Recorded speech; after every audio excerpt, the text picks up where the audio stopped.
বলছি কিভাবে আপনি ব্রাউন সুগার দিতেন আর কি, মানে ক- কত করে দিতেন, কাদের কাছ থেকে নিয়ে আসতেন?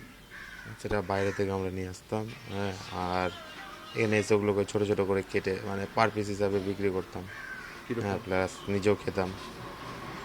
পার পিস হিসেবে, মানে কত 200 টাকা টাকা করে? পিস। হ্যাঁ, এরকম 1000 টাকা কিনে নিয়ে আসতাম, এবার 10টা করতাম 200 টাকা করে। 8টা বেচতাম, একটা খেতাম।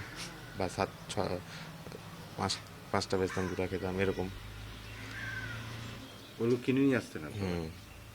তো এক একটা পুড়িয়া করে বেচতেন নাকি, একটা পুড়িয়া? হুম। হ্যাঁ, ছোটো ছোটো পুড়িয়া। ওটা কিসের পুড়িয়া ওগুলো? হিরোইনের পুড়িয়া, ব্রাউন সুগার। তো ওগুলো কত করে নিতেন? 1000 টাকা গ্রাম। 1000 টাকা গ্রাম। আর ওই এক একটা পুড়িয়া বিক্রি করতেন কত করে? 200 টাকা। কাদের কাছে বিক্রি করতেন? যারা খেত। মানে যারা খেত, মানে কি ধরনের বয়সের ছেলে মেয়েরা খেত? 20, 22, 25। মানে স্কুল কলেজে? হুম। হ্যাঁ, হুম। বেশিরভাগ কোথায় বিক্রি হতো? মালদাতেই। মালদাতে? মানে কোথায়, মানে স্কুলে না কলেজে না কোন কোন এলাকাতে? স্কুল কলেজে বলে না, এগুলো যে কোনো জায়গায় হতে পারে, ফোন করে ডাকে, হয়ে যায়। ফোন করে ডাকে? মানে আপনার ফোন নাম্বার সে পায় কেমন করে? এগুলো ফোন নাম্বার দেওয়া থাকে। মানে যারা আমার ফোন নাম্বার ওদের কাছে, যাদের আমি বেছি ওরা ওদের কাছে আছে, ওরা ওই নাম্বারে ফোন করে, পাই। সেই নম্বরে ফোন করলে পেয়ে যাবে, মানে যারা ক্যারিয়ার আর কি, এজেন্ট। এবার আপনি কার কাছ থেকে নিয়ে আসছেন? আর বাইরে যারা আমার থেকে বড় কাটলাম। তারা বাইরে বলতে? কালিয়াচক, সুজাপুর। কালিয়াচক, সুজাপুর। ওরা কি ওই ব্রাউন সুগার বানাচ্ছে গিয়ে আপনাকে সেটা বলতে পারবো না আমি, হ্যাঁ, ওরা বানাচ্ছে কি কি করছে, কিন্তু ওরা দেয় এটাই জানি এটুকু। ওরা কি বড় বড় ডিলার? আমি যেরকম 1000 টাকা নিয়ে আসি, ওরা হয়তো 5000 টাকার নেই। এবার ওরা কার কাছ থেকে নেই সেটা জানি না আমি। তার মানে এটা একটা বড় র্যাকেট, একটার পর একটা। মানে আপনি মামুলি ক্যারিয়ার। হ্যাঁ। তো মানে মূল মাথা কি আপনি জানেন? না। ওরা জানেন না।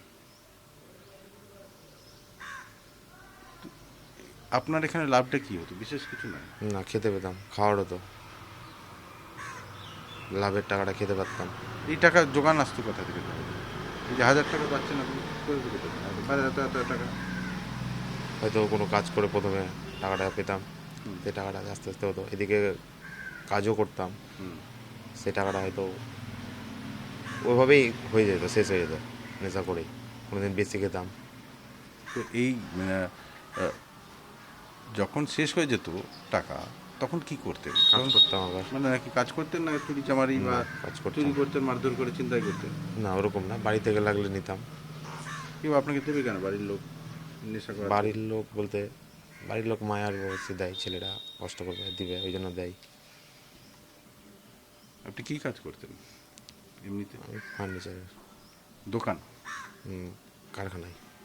ওখানে কাজ করতেন না ছিল কারখানা আপনার? না, সে কাজ করতাম। তো পুলিশের কে কখনো ধরিয়ে দেননি, যারা যাদের কাছ থেকে নিয়ে এসছেন বা নিয়েছে তাদের নাম এরকম বলেন? এরকম কিছু হয়নি। পুলিশ জেরা করেনি আপনাকে কোনোদিন? না, আমি তো এগুলো বেশি দিন করিনি, যাই হোক অল্প কিছু দিন। কিন্তু করে নিয়ে আপনি এখন সুস্থ হতে চাইছেন? হুম? আমি সুস্থ হয়ে এগুলোতে কোনো কিছু লাভ নেই, দেখি ফালতু ক্ষতি, নিজের ক্ষতি, ফ্যামিলির ক্ষতি, সব ক্ষতি। তার থেকে নিজেই শুধরে যাওয়াটা ভালো। এখন চাইছেন শুধরানোর জন্য, নাকি এখনো যোগাযোগ করে আপনাকে, ফোন করে? এখন সেন্টারে আছি, সুস্থ হচ্ছে, না না এখন কীভাবে? না, বলছি যে এর আগে পরে যখন সুস্থ হতে চাইছিলেন তখনও যোগাযোগ করছিল ওরা? সুস্থ হতে বাড়িতে তো সুস্থ হওয়া যাবে না, না বাড়িতে এরকমভাবে সুস্থ হয়ে এর আগে চেষ্টা করেছি, হয়নি। হ্যাঁ, তো লাস্ট পজিশনে বাড়ির লোক এখানে পাঠিয়েছে।